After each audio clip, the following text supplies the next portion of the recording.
Okay, so as you all know, I did not go to college. I went to community college for 1 year and then I dropped out. So technically I did go, but then it was only like for a year. And so one of the reasons why I decided to stop going to college was because I just couldn't pay for it. I could not afford it. Even at community college, I paid $4,500 in student loans for my first year of being there. And then if I would have went to my second year, then I would have gotten in-state tuition and it would have been a little bit cheaper. But then just with like books for all the classes and then transferring to a university, it just would have been so much money. And I personally just decided that it wasn't worth it for me. But a lot of what people were telling me to do in order to help with finances were to get on financial aid. And that at the time just didn't sound like a sufficient financial plan for me. Hey guys, what's up? It's your favorite YouTuber Jaya. Welcome back to my channel. We talk about all things money, finance, and entrepreneurship. When I was in high school, I did apply for FAFSA. I applied for the FAFSA and I just cannot remember what happened. Like why didn't I get approved for it or something like that. Maybe it's because I didn't go to school in state. I don't know. That leaves options. If I'm going to go to school, I'm either gonna have to pay for it or I'm going to get a scholarship. I'm going to be honest. I knew based off of my grades that I was not getting a full ride or a partial scholarship anywhere. So I knew that I was probably only going to get approved for the smaller scholarships. And with the tuition that I was looking at, I'm just like, yes, $1,000 scholarship here, $2,000 scholarship here, $5,000 scholarship here is nice, but that to me didn't sound like a sufficient financial plan. You're already gonna pay to enroll into the school, and then once you're already in the school, like, you know, your hopes are up, you're ready to start going to class and stuff like that, you already have to have the scholarship lined up, or you have to continue to apply for them while you're in school. And in the event that for whatever reason, I don't know why I was traumatized by hearing like stories of people getting their scholarships taken away from them, whether it had been like an athletic scholarship or an academic scholarship because their grades fell behind or they got hurt and now they no longer have the scholarship, and then they're in school, they have to continue to either drop out of school because they can't pay for it because they lost their scholarship, or they have to take out student loans in order to continue school. That was in the back of my mind. And I knew I wasn't, like I said, I wasn't getting an approved for an academic scholarship. So I'd have to apply for a lot of the smaller ones. The thing about applying for scholarships is that you're not guaranteed to get it. So I would have enrolled in school and would have been relying on these smaller scholarships that I might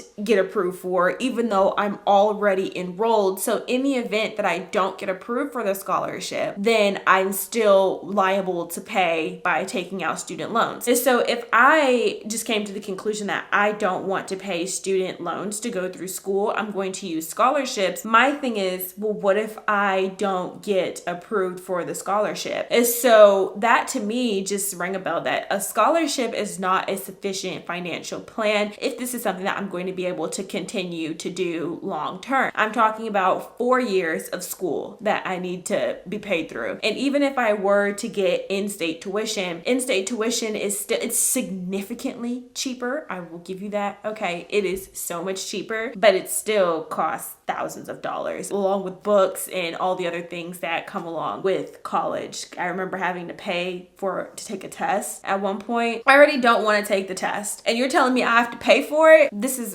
just not for me. This is not for me. And so I knew that relying on a scholarship to get me through school was not going to be a good financial plan, because what if I don't get approved? Then what? I have to apply for it or already have it lined up. And even if I did get approved for a scholarship, it still wasn't going to be enough to cover the full tuition. So that to me just wasn't going to be something that I was going to be able to rely on. So the only thing that I knew I was going to be relying on was either me paying out of pocket or me paying for student loans, which is still me paying out of pocket, just not paying out of pocket right now with higher interest down the line. I don't want to say that scholarships are not a financial plan for anybody. I know that that is how a lot of people get their way through school, is by using scholarships. However, things such as the full ride scholarships and the partial scholarships, we kind of treat those like they're abundant, and they're not for the most part. In order for you to get a partial or full ride scholarship, it's either through sports, of course. That's how a lot of people get their full ride scholarships, through sports. I am not the most athletic person. I can jog, you know what I mean? But not good enough to get a college scholarship. And I know the extent of my academic capabilities. I am not getting a full ride academic scholarship anywhere because I'm self-aware. I know I'm not good at tests. I have a bad memory. I'm definitely more of a application. Like, how do I apply this? This moment I can apply this and start using this information, that is when I'm going to get it down packed. But I can't do the standard academic education. I have the attention span span of a fly, fish, whatever. I have a terrible attention span and I'm bad at tests. So I'm not going to get an academic scholarship anywhere. For those people who are brainiacs, 4.5 GPA, and you're captain of the football team, those people are the ones that we hear about them getting full ride scholarships. And because they make headlines everywhere, partial scholarship to Harvard make headlines, we think that those are the scholarships that everybody's giving. It was very important to me the moment I moved out when I was 18. The things that you hear growing up, they really shape your worldview, and it was important that you don't justify your actions by the exception. You need to go by the rule. The rule is everybody is not getting a full ride scholarship. If everybody was getting a full ride scholarship, then we wouldn't have all of this student loan debt. A lot of people do get financial aid, but some people, for no fault of their own, even if they do come from a less fortunate, don't have parents fortunate enough to pay for their entire school, which is not really less fortunate, it's just normal, hey, that your parents have an extra $50,000 just laying around. Even those people don't get approved for financial aid. They're just normal people. And that's what you have to base your expectations off of, the norm. What do normal people do? Not some incredibly intelligent, not saying that you're not smart, not saying that you're not capable. I'm not saying that I'm not smart, and I'm not saying that I'm not capable. I just know what the extent of my abilities are. I know what I'm capable of. It's not productive to make yourself feel bad because you can't get a 4.0 GPA scholarship. That's not the norm. That's why we have